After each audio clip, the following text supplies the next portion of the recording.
छत्तीसगढ़ में राज्यसभा सीट को लेकर हलचल के बीच पूर्व मुख्यमंत्री अमरजीत भगत ने कांग्रेस हाईकमान से क्षेत्रीय संतुलन बनाए रखने की अपील की है। उन्होंने कहा है कि पार्टी को राज्यसभा के लिए उम्मीदवार चयन करते समय सभी संभागों के प्रतिनिधित्व का ध्यान रखना चाहिए।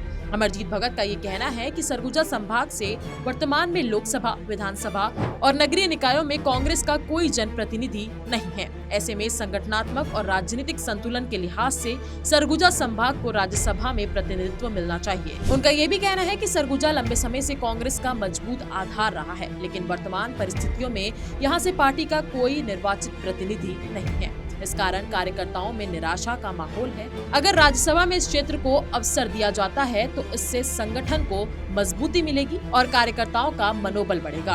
हाईकमान को से आग्रह है कि ध्यान जरूर देना चाहिए कि क्षेत्रीय संतुलन बना रहे। बस्तर और सरगुजा दोनों आदिवासी अंचल है और जिनका पकड़ और जिनका बढ़त इन क्षेत्रों में रहता है उसी की सरकार बनती है। पूरा का पूरा जो है जो ट्राइबल्स का जो झुकाव है, उनकी भावना है, उनका सिंपैथी लेने में लोग कामयाब हैं। अमरजीत भगत के इस बयान पर पूर्व मंत्री अजय चंद्राकर ने तीखा पलटवार भी किया है। उन्होंने सवाल उठाते हुए कहा है कि पहले कांग्रेस ये स्पष्ट करे कि वो क्षेत्रीय संतुलन की परिभाषा क्या मानती है। चंद्राकर ने कहा कि जब केटीएस तुलसी, रंजीता रंजन और राजीव शुक्ला को राज्यसभा भेजा गया तब कौन सा क्षेत्रीय संतुलन देखा गया था। उन्होंने आगे तंज कसते हुए कहा कि अगर छत्तीसगढ़ कांग्रेस नेताओं की चलेगी तब तो वो अपने लोगों को राज्यसभा भेज पाएंगे। उन्होंने ये भी सवाल उठाया कि चरणदास महंत और दीपक बैज क्या छत्तीसगढ़ के बाहर के नेता हैं।